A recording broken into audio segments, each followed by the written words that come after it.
there was a lawyer once. His name was Francis Scott Key. He penned a song that I'm sure you're aware of. You've seen it. It's in most hymnals throughout our churches. It's called the national anthem. It is our song as an American.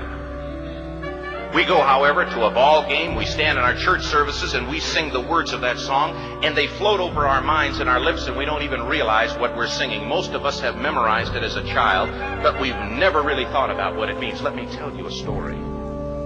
Francis Scott Key was a lawyer in Baltimore.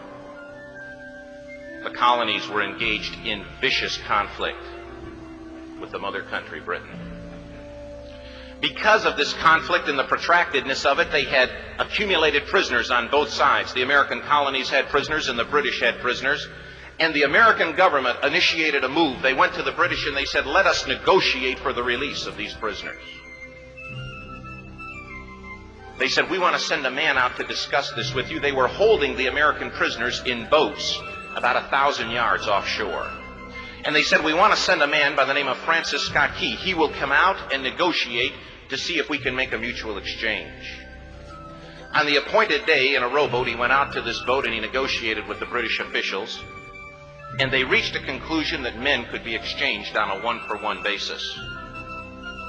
Francis Scott Key, jubilant with the fact that he'd been successful, went down below in the boats, and what he found was a cargo hold full of humanity, men.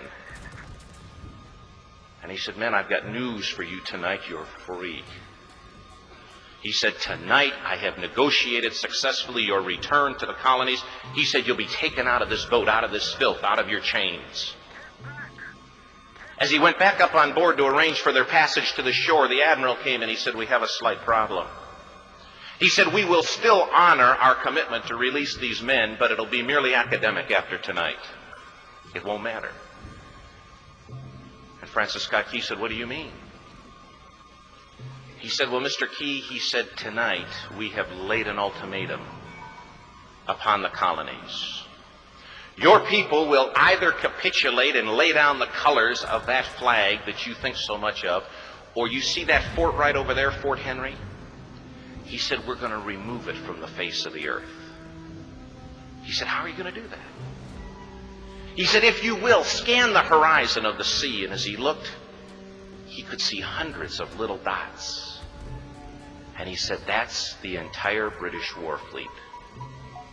He said, all of the gunpowder, all of the armament is being called upon to demolish that fort. It will be here within striking distance in a matter of about 2.5 hours. He said, the war is over. These men would be free anyway. He said, you can't shell that fort. He said, that's a large fort. He said, it's full of women and children. He says, it's predominantly not a military fort. He said, don't worry about it. They said, we've left them a way out. And he said, what's that? He said, do you see that flag way up on the rampart? He said, we have told them that if they will lower that flag, the shelling will stop immediately. And we'll know that they've surrendered. And you'll now be under British rule. Francis Scott Key went down below and told the men what was about to happen. And they said, how many ships? He said, hundreds. The ships got closer. Francis Scott Key went back up on top and he said, men, I'll shout down to you what's going on as we watch. As twilight began to fall, and as the haze hung over the ocean as it does at sunset, suddenly, the British war fleet unleashed. He says the sound was deafening. There were so many guns that there were no reliefs. He said it was absolutely impossible to talk or hear. He said suddenly the sky, although dark, was suddenly lit. And he says from down below, all he could hear the men, the prisoners, saying was, tell us where the flag is. What have they done with the flag? Is the flag still flying over the rampart? Tell us. 1 hour, 2 hours, 3 hours into the shelling. Every time the bomb would explode and it would be close to the flag, they could see the flag in the illuminated red glare of that bomb. And Francis Scott Key would report down to the men below, it's still up. It's not down. The admiral came and he said, "Your people are insane." He said, "What's the matter with them?" He said, "Don't they understand this is an impossible situation?"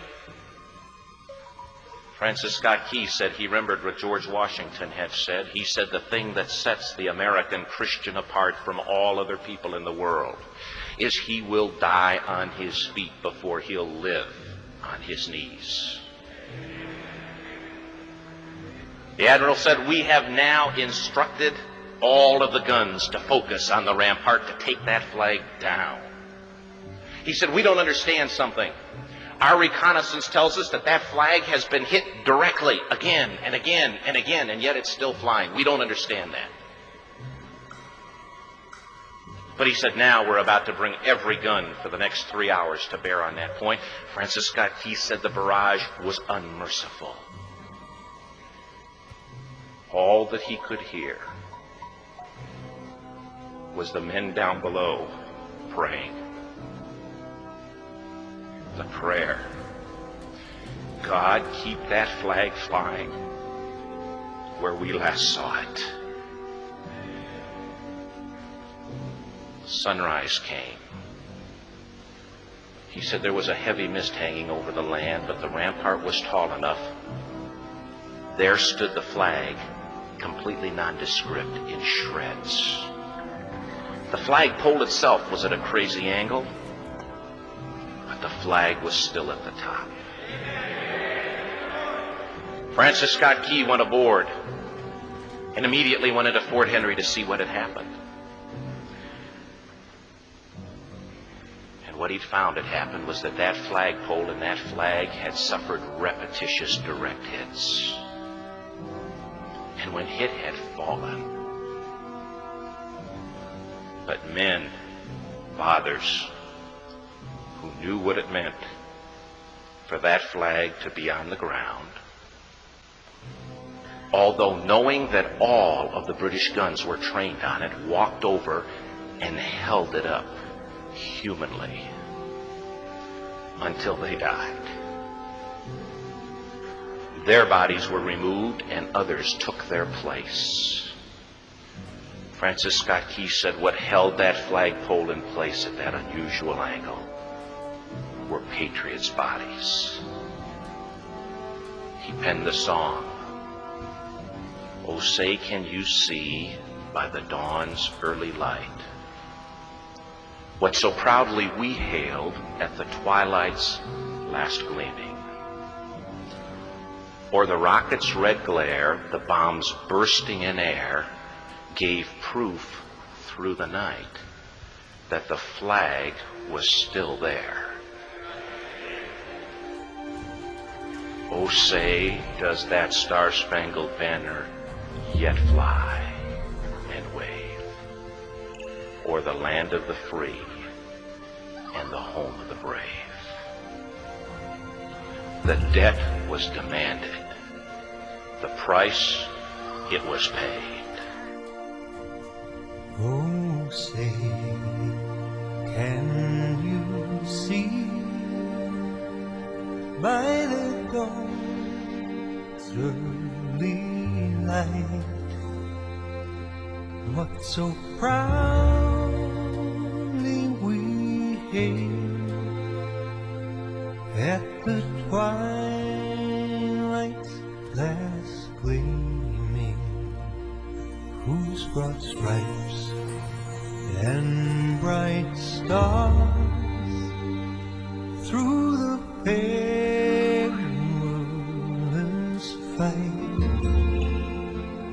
o'er the ramparts we watched were so gallantly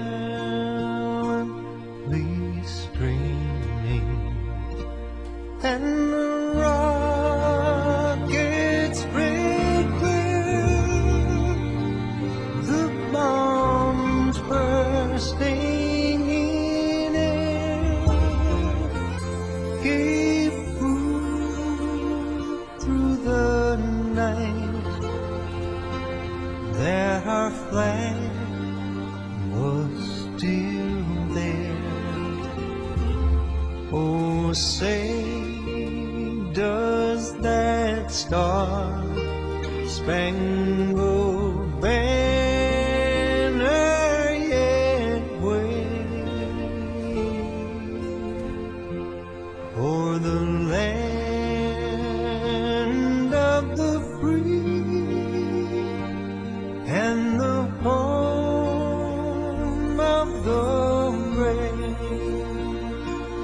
Oh, say does that Star Spangled Banner yet wave